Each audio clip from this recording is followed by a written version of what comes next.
Alors cette vidéo pour vous parler de mon parcours, non pas pour vous montrer à quel point ma vie a été parfaite et que tout ce que j'ai fait dans la vie était juste, mais pour que vous compreniez d'abord qui je suis. Il est important de savoir à qui on a affaire quand il s'agit de thérapie et de s'assurer que la personne a vécu quelque part ce qu'elle vous explique. Et puis ensuite, évidemment, tout mon enseignement vient de mes compréhensions, de mon chemin, de ce que j'ai appris, de mes erreurs, de mes expériences réussies et des autres un peu moins. Voilà. Donc savoir à qui vous avez affaire, un, et deux, savoir d'où vient finalement ce que la personne transmet me semble des choses très importantes pour vous qui êtes intéressé par ce chemin de la spiritualité, du développement personnel et finalement du chemin vers soi. Ce que je vais vous expliquer maintenant est aussi le fond de mon premier livre qui s'appelle De la survie à la vie, un chemin vers soi et qui explique d'où tout cela vient. Je suis né en 1968 en Savoie. La première partie de ma vie a été complètement tournée vers la montagne et les sports qu'on y pratique. Le ski, que j'espérais me voir champion olympique, et l'escalade, où j'avais aussi de très belles attitudes. À l'âge de 17 ans, j'ai eu un très grave accident d'escalade. Je suis tombé de 18 mètres de haut au sol suite à la rupture d'un amarrage où était attachée la corde. Ça a été douloureux. C'est surtout une expérience étonnante puisque je me suis senti monter dans une colonne de lumière à la réception de l'accident.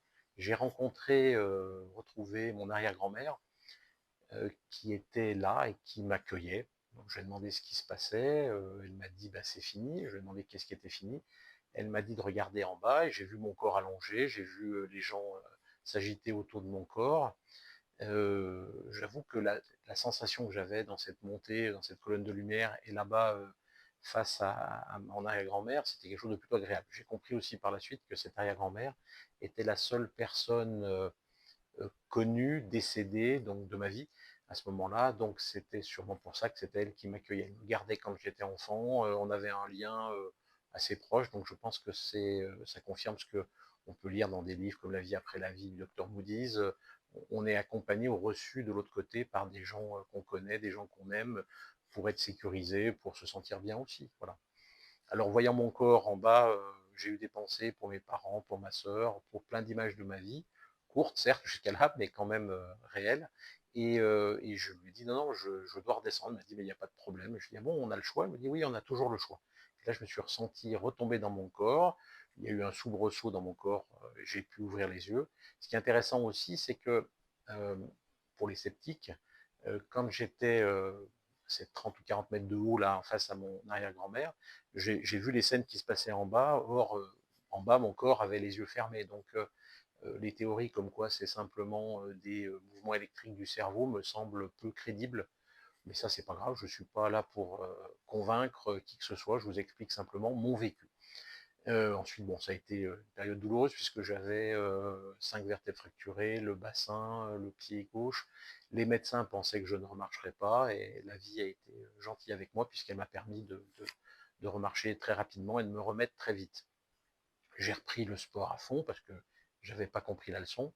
Et puis au bout d'un certain nombre d'années, alors qu'en plus je n'arrivais pas à percer tout au haut niveau, on m'a expliqué qu'il vaudrait mieux arrêter le sport de façon intense parce que sinon, avec le choc que j'avais eu, toutes les blessures que j'avais eues, je ne remarcherais plus ou mal à 35 ans. Donc je me suis dit que la vie était encore longue devant moi, donc c'était pas la peine d'insister.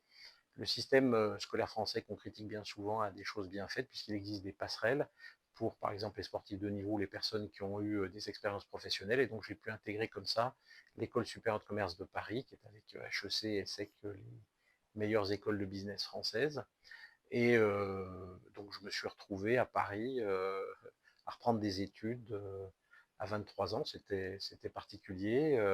Ça a été une très bonne leçon d'humilité parce que, vous voyez, quand on est dans une station de ski, j'ai grandi autour de la station de la Plagne, on est un peu la vedette du bac à sable. Les gens vous connaissent, les gens vous reconnaissent, vous avez la priorité école de ski en blaguant partout. Et là, à Paris, j'étais absolument personne, personne ne s'intéressait à moi particulièrement, et donc ça a été dur pour l'ego, mais ça a été une belle leçon. Les études m'ont vraiment passionné, j'avoue que je suis tombé sur de très bons profs, il y avait de très bons élèves bien meilleurs que moi puisqu'ils sortaient de leurs 2 années de prépa HEC. C'était vraiment, j'étais impressionné, mais j'ai appris, j'ai travaillé scolairement beaucoup, c'était vraiment passionnant. À la sortie de ça, j'avais très peu de connaissances en entreprise venant de la montagne, donc j'ai décidé d'aller dans un cabinet d'audit financier, Ernst Young, qui est, je crois encore aujourd'hui, le leader mondial de ces métiers de commissariat aux comptes, audit, finance, etc., et du conseil. Et je m'étais dit, si j'observais comment fonctionnaient beaucoup d'entreprises, j'apprendrais, et un jour je pourrais le mettre en pratique dans les entreprises, ça restait mon objectif. Donc j'ai fait ça plusieurs années. Un de mes clients m'a trouvé pas trop bête dans mes questions, dans mes attitudes, et m'a proposé de rejoindre, donc j'ai 27 ans à ce moment-là, ou 28, oui ça doit être ça, euh, une entreprise cotée en bourse au règlement mensuel à Paris, et pour devenir contrôleur financier adjoint d'une division qui faisait un peu plus d'1 milliard d'euros de chiffre d'affaires. Donc c'était chouette, j'ai fait le saut, et au bout de 2 ans, cette entreprise-là, ce groupe-là, m'a proposé de partir en Suisse pour devenir directeur financier d'une division qui était en grande difficulté financière. Ils avaient tout simplement pas respecté leurs clients, et quand on respecte pas ses clients, un jour ou l'autre, on le paye. Donc je suis parti en Suisse, la très belle région du Tessin, pour ceux qui connaissent le Ticino, qui est vraiment un endroit paradisiaque avec des gens chouettes, parce que c'est la vitalité italienne combinée avec la rigueur suisse, donc ça fait un mix qui est plutôt chouette. C'était un groupe avec des usines dans le monde entier. L'équipe en place, on a pris les choses en main sérieusement. Ça n'a pas été si difficile que ça, parce qu'en fait, l'équipe précédente avait vraiment été mauvaise. Et donc, juste en ayant une gestion en bon père de famille, comme on dit, déjà, on est arrivé tout de suite à équilibrer les comptes sans faire des plans sociaux dramatiques, etc. Ça m'a vraiment intéressé, je me suis bien investi, j'ai été, je pense, plutôt bon dans mon métier. 1 an après ou 2 ans après, je suis devenu, on m'a mis en charge du développement corporatif du groupe, c'est-à-dire redévelopper en interne et en externe le groupe, qui s'est bien passé aussi par des acquisitions, des créations d'usines aussi sur plusieurs continents. Et puis ensuite, j'en suis devenu directeur aussi des ventes mondiales. C'était intéressant parce que c'était pas du tout ma fibre de base. Et puis finalement, à 34 ans, j'en suis devenu le PDG. Donc c'était une magnifique expérience, PDG d'un groupe mondial de petite taille, hein, mais quand même une vraie multinationale, des usines aux États-Unis, une mine et une usine au Canada, une usine en Belgique, une grosse usine donc en Suisse, une usine en Chine et une deuxième qu'on a achetée, une petite usine au Japon. Donc bref, vraiment quelque chose de passionnant. Ce qui s'est passé à ce moment-là, lors de ma nomination, peut se résumer en deux choses essentielles. Une, j'ai d'abord eu mon ego qui a gonflé. Je pense que c'est humain d'avoir l'ego qui gonfle quand à 34 ans, on est désigné PDG d'une multinationale. Pendant exactement 7 jours, mon ego, j'ai eu le melon, comme on dit. Et le 7e jour, pour une raison que je ne peux pas vous expliquer, quelque chose en moi, d'abord, s'est apaisé de ce côté-là. Et ensuite, il y a comme une petite voix intérieure qui m'a dit, maintenant que tu as le pouvoir, tu dois en faire un bon usage. J'avais subi quelques abus dans ma vie passée, et, donc quelque chose en moi disait maintenant, voilà, tu dois être surtout pas l'abuseur, maintenant que tu as le pouvoir, tu dois transmettre quelque chose de plutôt dans le cœur et plutôt équilibré. C'était une surprise d'avoir ça en moi, j'étais bien heureux. Et puis ensuite, il y a un deuxième point majeur, c'est que je m'étais toujours dit que le jour où j'arriverais tout en haut de la hiérarchie de la société, je serais heureux. Et là, je voyais que entre la veille du jour où j'ai été nommé et le jour de ma nomination, j'étais pas plus heureux globalement. Bien sûr qu'il y avait une très bonne nouvelle, bien sûr qu'il allait avoir encore un meilleur salaire, bien sûr qu'il y avait des responsabilités, bien sûr qu'il y avait aussi le plaisir de pouvoir driver les choses dans la direction où je voulais, mais j'étais pas fondamentalement plus heureux. Et ce vide que je ressentais en moi était toujours là finalement. Donc ça a été le moment où je me suis dit, bon, ben, c'est pas par les événements extérieurs que tu seras heureux dans ta vie. Or, être heureux dans ma vie était mon objectif de vie. Je me rappelais de ça, je m'étais dit ça quand j'étais plus jeune. Donc, je me suis dit, bah, là, il va falloir changer les choses. Pour changer les choses, je me suis renseigné et puis on m'a indiqué une personne qui était chamane au Tessin, là, qui était bien. Je me suis dit, bah, tiens, pourquoi pas. Donc, je suis allé la voir et ça a été quelque chose de sûrement très rigolo à voir de l'extérieur, puisque elle était dans une petite maison, je dirais un peu crado, mais il n'y a rien de péjoratif là-dedans. Voilà, c'était pas une femme d'intérieur habillée comme une indienne un peu, mais vraiment une belle, belle personne. Et je la remercie pour ce qu'elle m'a apporté. Et moi, j'arrivais avec ma Porsche, mon costard et ma cravate. Je pense que le choc était intéressant.